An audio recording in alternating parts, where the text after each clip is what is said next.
Daniela Kleiman é futurista, especialista no comportamento do consumidor e um dos principais nomes da futurologia do Brasil. Hoje trabalha analisando dois futuros, um que é guiado pelo comportamento das pessoas e o outro que é ditado pela tecnologia. Já a Andrea Bisker é cientista de consumo, empreendedora que abriu a primeira empresa aos 23 anos, veja bem. Desde 2019, ela tem se dedicado ao aprendizado e práticas de metodologias ágeis e atuação em conselhos consultivos. Hoje atua como conselheira e como investidora anjo em 4 startups. Vamos chamá-la? Por favor, bem-vinda. Tudo bem, pessoal? Eu estou aqui diretamente dos estúdios da Eliane, da Decor Tiles, conta pra gente onde você está, Dani. Agora faz 3 dias eu estou em Porto, Portugal, né? Você voltou para Portugal, então. E olha, a gente preparou... Você escutou, Dani, o Luiz contando as histórias todas, os futuros previsíveis, possíveis. E eu gostei daqueles inesperados. A gente aqui está combinando... É a primeira vez que a gente está juntas num palco. A gente sempre quis trabalhar nesse sentido, então vamos ver o que sai do que a gente preparou para vocês. E eu queria dividir só um pouquinho, Dani, um pouco do que o Luiz falou. Todo mundo sempre pergunta para a gente ficção científica, distopia, utopia. Distopia, gente, é aquele futuro que a gente não quer que aconteça. Geralmente ficção científica traz aqueles filmes com futuros terríveis. A utopia já é aquele futuro absolutamente perfeito. E aí, a gente tem conversado muito que a grande palavra hoje é a protopia, que é aquele futuro que ele nem é distópico terrível, mas ele também não é aquele futuro impossível perfeito, mas é um futuro que a gente faz hoje. A gente pensou em trazer para vocês esse futuro em movimento, que na verdade, é um futuro que a gente faz hoje, porque os futuros, na verdade, não existem, né? A gente aqui constrói a cada dia. O que você acha disso, Dani? Essa distopia, utopia, protopia, futuros possíveis. Conta um pouquinho pra gente. Eu acho que é isso mesmo. A gente ficou muito preso nos dois universos, mas, sinceramente, essa semana eu acho que vale um alerta, é a nossa obrigação, né? A ONU acabou de divulgar um estudo e está gravíssima a situação, né? Então, ele já avisou, se a gente não começar a reverter essa situação hoje, já, imediatamente, ontem, de preferência, a gente efetivamente vai estar em grandes apuros aí dentro de 20 anos, né? Então, eu acho que essa protopia é o caminho ideal, mas a gente precisa agir para ela acontecer, senão, efetivamente, talvez a gente esteja caminhando para uma distopia mesmo, sabe? A gente escolheu falar de um primeiro assunto que é assim, trazer para vocês o que é exatamente Smart Cities. Esse seria um primeiro projeto para a gente pensar, e eu queria que a gente passasse o nosso primeiro filme, o que é exatamente uma Smart City, né? O conceito de Smart City, ou cidades inteligentes, a gente pode passar o filme, por favor. É o uso da tecnologia para a gente melhorar a infraestrutura urbana e tornar esses centros urbanos mais eficientes, melhores de se viver. Então, quando a gente pensa, vamos tornar então uma cidade inteligente, ela precisa estar sempre inovando, ela precisa estar interagindo, mas mais importante de tudo é que toda essa tecnologia tem uma grande razão final, que é o bem-estar dos cidadãos. É para isso que a gente pensa no futuro, nas cidades inteligentes. Então, é oferecer serviços públicos, oferecer altíssima qualidade e harmonia social. E a migração que a gente está vendo do rural para o urbano, tem muitas questões que surgem, né, de planejamento, questões de gestão. Então, as nossas pesquisas das cidades inteligentes do futuro, elas falam que, primeiro de tudo, a cidade tem que ser adaptável, né? Então, por exemplo, Singapura, que já é considerada uma cidade super inteligente, ela enxerga através dos sensores, em tempo real, mede qualidade do ar, mede a passagem das multidões, ela começa a ter a aprendizagem de máquina, começa a pensar, a transformar dados em insights, e a gente entende que o próximo passo é a cidade agir de forma instintiva, quer dizer, os ambientes vão se antecipar e vão responder às necessidades dos cidadãos usando infraestrutura digital que vai otimizar a vida urbana. Eu queria trazer um exemplo para vocês, porque eu tenho amigos que moram no interior da Holanda e eles mandaram foto da casa deles, Dani, sendo na frente da casa deles, nunca aconteceu na vida deles, é tudo alagado, né? Alemanha também. E esse aqui é um projeto de uma empresa dinamarquesa, que ela tem um sistema inteligente de quando você tem uma chuva muito intensa, ele recolhe a chuva e é uma garagem que ela consegue, através de um sistema inteligente, ela levanta e a água vem por baixo. Então, eu acredito que mais e mais, gente, os arquitetos que estão ouvindo aqui, é para isso que vocês têm que botar a atenção de vocês cada vez mais. Está aí um bom exemplo de cidade inteligente, porque vocês podem imaginar que com o aquecimento global, é isso, a Dani começou falando isso, né? Quer dizer, onde se imaginou que Holanda e Alemanha a gente estaria vivenciando o que a gente vivenciou nas últimas semanas, né? E quando a gente pensa em cidades do futuro, soluções inteligentes, a gente pensa em tecnologia, inteligência artificial, 5G, mas não é só isso. É também o toque humano, é também a gente conseguir trazer natureza para dentro. Quer dizer, as cidades, a gente tem que entender, os profissionais que estão abraçando, que as cidades são como organismos vivos, né? Como é que vocês podem transformar e fazer com que elas sejam mais responsivas às necessidades humanas? O nosso próximo... Acho que uma delas, diga, Dani. Só para entrar nesse teu tema que você trouxe, que eu acho que é isso mesmo que você falou, não é só a tecnologia, né? Tem outros assuntos. E eu acho que talvez a maior função das cidades no futuro vai ser combater a solidão, né? A solidão já mata mais do que a obesidade no mundo, as pessoas estão cada vez mais conectadas, cada vez mais cada uma no seu canto na sua casa, ou isoladas no quarto, quando é mais jovem e tal. E elas pararam de se frequentar, e o Covid só, né, jogou isso ali para números muito mais altos. Então eu acho que a arquitetura nessas cidades inteligente vai ser efetivamente você fazer as pessoas se encontrarem pela cidade, se trombarem, conversarem, fazerem espaços comuns, fazerem espaços de conexão também, né.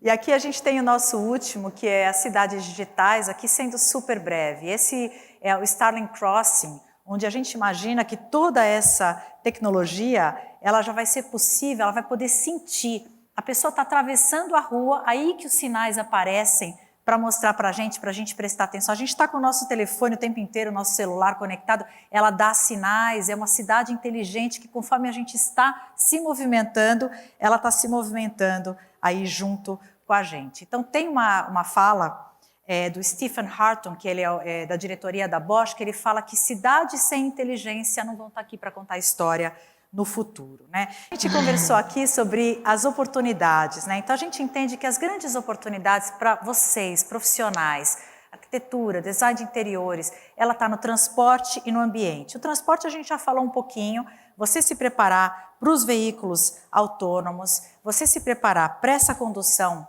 autônoma cada vez mais, né? Entender que, olha, 55% de todas as vendas de carros novos em 2040 vão ser elétricos e como isso movimenta completamente a cidade e você ser uma pessoa responsável em tornar essa mobilidade acessível, como a gente começou conversando. A outra é o Anywhere Office. Eu até fiz uma brincadeira no meu filme ontem, que eu me filmei da praia, no meio do mar, mostrando que os nossos escritórios, eles estão em absolutamente todos os lugares.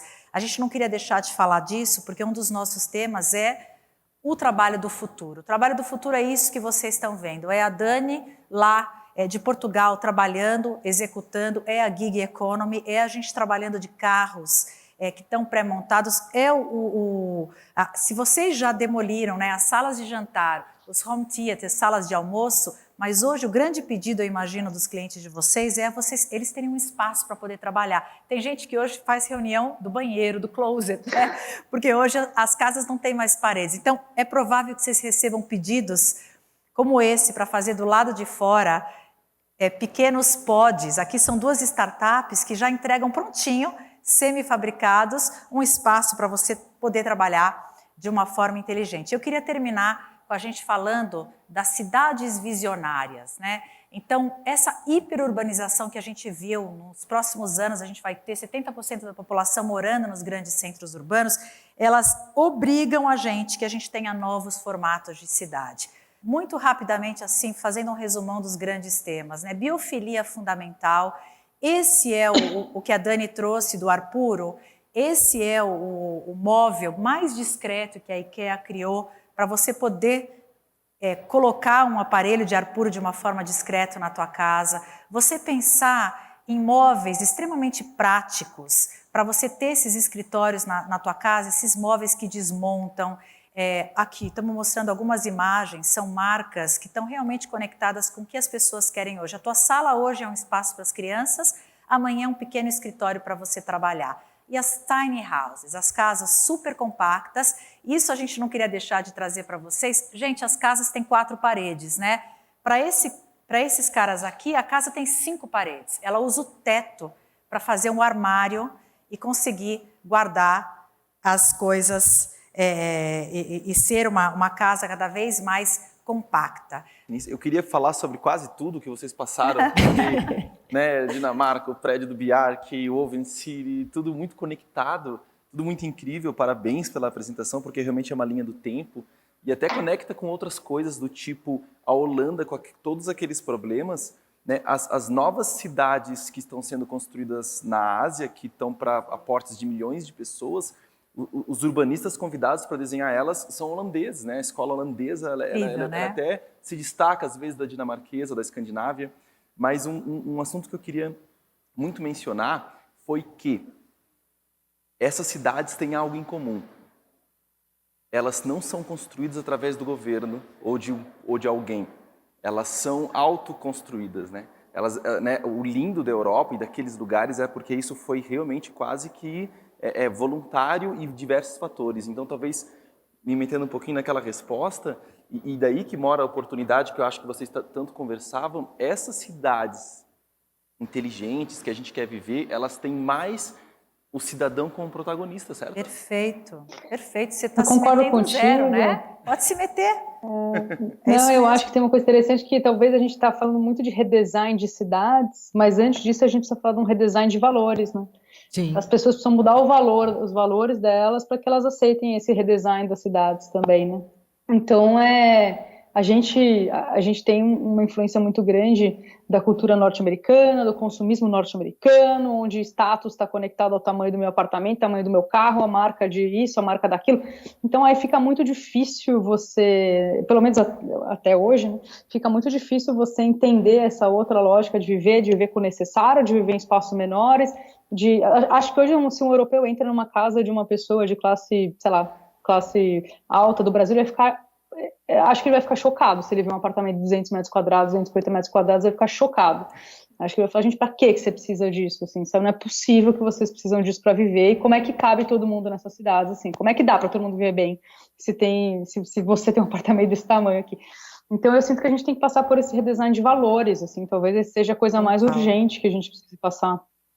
Mas o que é legal é que isso é um oceano de possibilidades, né? De oportunidades. Na real, eu olho para isso e fico pensando literalmente que oportunidades fantásticas que a gente tem para construir essas realidades aqui no Brasil, porque a gente tem vontade, né? A gente quer, mas a gente realmente precisa mostrar, fazer. E tudo público, e tudo aberto, e tudo para todo mundo, né? Que eu acho que é uma coisa que nosso país precisa muito, né? Incrível. Tudo é de graça, né? Aberto para todo mundo, acessível. Eu acho isso muito interessante. Está na mão de vocês, gente. Eu acho que se tem um público que está na mão, que tem que construir esse futuro maravilhoso, aí são vocês todos, arquitetos, né? Empresas que trabalham com esse segmento. É isso. E trazem bossa para a nossa vida. Os arquitetos, designers de interiores, vocês que trazem cor para as nossas vidas.